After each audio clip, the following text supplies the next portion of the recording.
اب ہم اردو تلفظ کے بارے میں جاننا چاہیں گے. یعنی ابھی اس سے پہلے آپ نے دیکھا یا سیکھا کہ اردو تحریر کو کیسے بہتر بنائیں گے, لکھنا کیسے بہتر ہوگا.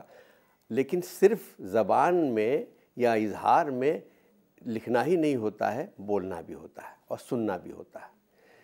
تو صحیح کیسے بولا جائے اور کیسے صحیح سنا جائے, اس کے لیے ضروری ہے کہ ہم تلفظ پر دھیان دیں. یعنی کن کن باتوں پر دھیان دیں کہ ہم صحیح بول سکیں.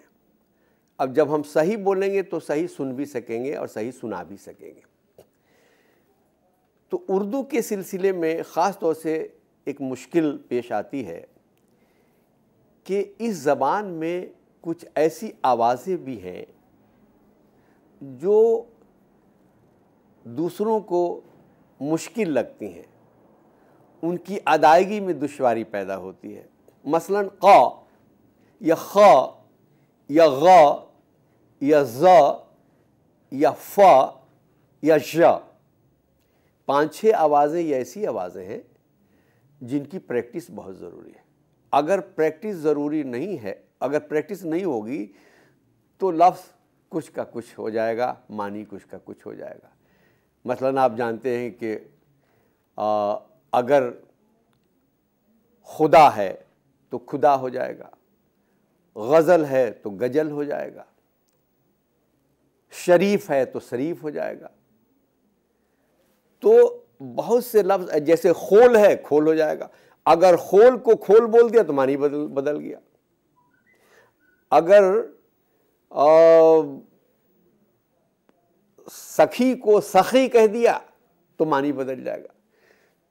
تو اس کے لیے ضروری ہے کہ ہم تلفظ پر, بولنے پر دھیان دیں. اس کے لیے آج کل ایک نیا طریقہ, نیا کیا یہ بھی پرانا ہو گیا ہے, لینگویج لیب کے تھرو ہم تلفظ سکھاتے ہیں.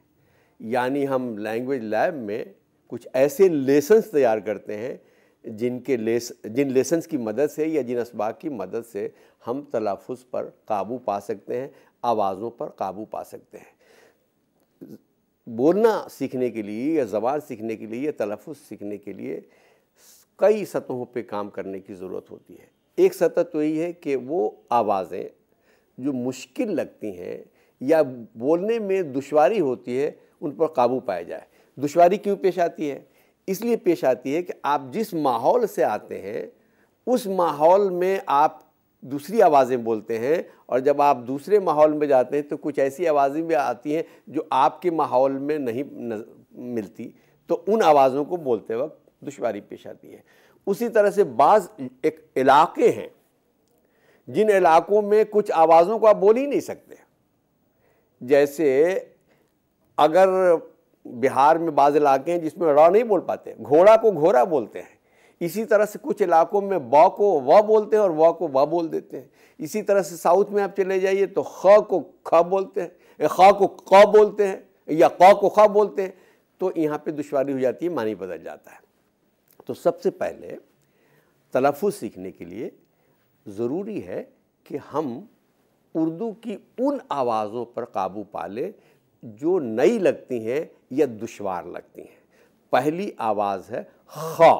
خ خ اس لیے دشوار لگتی ہے کہ ایک آلریڈی ایک آواز موجود ہے ہندوستان میں, وہ ہے کھ. تو کھ اور خ میں فرق اگر نہیں کریں گے تو معنی بدل جائے گا. معنی بدلے گا تو مدعا بدلے گا, مدعا بدلے گا تو جو اظہار ہو رہا ہے وہ غلط ہو جائے گا, اور اس اظہار کا جو عمل ہوگا یا رد عمل ہوگا وہ بھیانک یا خطرناک ہو جائے گا. تو ایک تو خ ہے. دوسری آواز ز ہے. ز اس لیے کہ اردو ہندوستان میں یا ہندوستانی میں ایک اور آواز ج موجود ہے. تو بہت سے لوگ ج اور ز میں فرق نہیں کر پاتے. نتیجہ کیا ہوتا ہے؟ اظہار متاثر ہوتا ہے. اسی طرح سے ایک آواز ہے ف. خ آواز ہے، دو آوازیں آس پاس میں ہیں، ان کی وجہ سے دشواری پیدا ہوتی ہے. اسی طرح سے ق ہے اور ق ہے، اس میں بھی دشواری پیدا ہوتی ہے. اسی طرح سے غ ہے اور گ ہے، اس کی وجہ سے دشواری پیدا ہوتی ہے. اور ہندوستان میں تو ش، یعنی اردو میں ش ہے اور ہندی میں بھی ش ہے، اس کے باوجود ہندی والے ش نہیں بول پاتے ہیں. پریکٹس نہیں ہے یا دیہاتی لب و لہجہ اتنا غالب رہتا ہے کہ وہ شلوار کو سلوار ہی بولتے ہیں. تو صحیح زبان بولنے کے لیے، صحیح تلفظ کے لیے، صحیح لب و لہجے کے لیے ضروری ہے کہ ہم آوازوں پر قابو پائیں. تو لیب لیسن کے ذریعے ہم ایک مثال دیتے ہیں، اس مثال کی بنیاد پر ہم دوسرے اسباق بنا سکتے ہیں اور آوازوں پر ہم قابو پا سکتے ہیں. مثلاً ایک لینگویج لیب لیسن آپ بنائیے، ایک سبق بنائیے. وہ سبق کیسے بنے گا؟ دو استادوں کے درمیان بنے گا. اس کا اسکرپٹ آپ لکھیے، یعنی ایک استاد کمنٹری دے گا اور دوسرا استاد ٹیکسٹ پڑھے گا. مثال کے طور پر استاد خ کو انٹروڈیوس کر رہا ہے تو وہ پہلا استاد بولے گا آپ کے سامنے ایک آواز بولی جا رہی ہے، آپ اسے غور سے سنیے. دوسرا استاد بولے گا خ خ خ خ. اب آپ کے سامنے ایک اور آواز بولی جا رہی ہے، اسے بھی غور سے سنیے. کھ کھ کھ کھ. اب پہلا استاد پھر بول رہا ہے، اب ان دونوں آوازوں کو ایک ساتھ سنیے. خ کھ خ کھ خ کھ خ کھ. اب پھر پہلا استاد بولے گا آپ نے دونوں آوازیں سنی اور دونوں آوازوں کے فرق کو بھی محسوس کیا ہوگا. اب ان دونوں آوازوں کو لفظ میں سنیے، لفظ کے شروع میں. دوسرا استاد بولے گا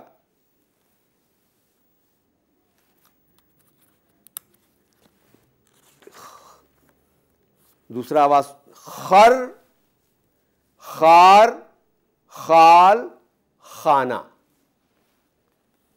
اب کچھ اور لفظ سنیے، کھر کھار کھال کھانا.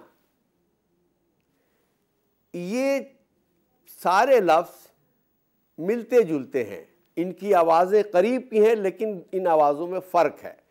اگر آپ نے خر کو کھر بول دیا تو معنی بدل جائے گا، اس لیے کہ خر کے معنی ہے گدھا اور کھر کے معنی ہے گھاس پات. اسی طرح سے خال، خال کے معنی ہے تل اور کھال کے معنی ہے چمڑا. اسی طرح سے خانہ کے معنی ہے گھر اور کھانا کے معنی ہے کھانا، بھوجن. تو ان آوازوں کے فرق سے معنی بدل رہا ہے جس سے دشواری پیدا ہوگی. تو یہ تو آپ نے سنا ان دونوں آوازوں کو لفظ کے شروع میں. اب کچھ اور لفظ بولے جا رہے ہیں جو آپ لفظ کے درمیان میں سن سکتے ہیں.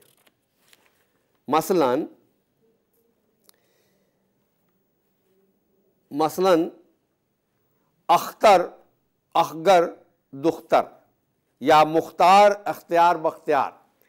یہ جو لفظ ہیں ان میں خ جو ہے وہ درمیان میں ہے. اسی طرح سے کچھ اور لفظ ہیں جس میں کھرا ہے یا بکھرا ہے یا بکھیڑا ہے، ان میں خ کی آواز درمیان میں ہے. تو اگر ہم ان آوازوں کو ٹھیک سے نہیں سمجھ پائیں گے تو ہم تلفظ کو نہیں سیکھ سکتے ہیں. اسی طرح سے کچھ لفظ ہیں جیسے آخر میں چیخ، سیخ، تاریخ، شاخ، سوراخ، بطخ، دوزخ، مطبخ. ان کے آخر میں خ ہے. لیکن اگر ہم یہ کہیں رکھ،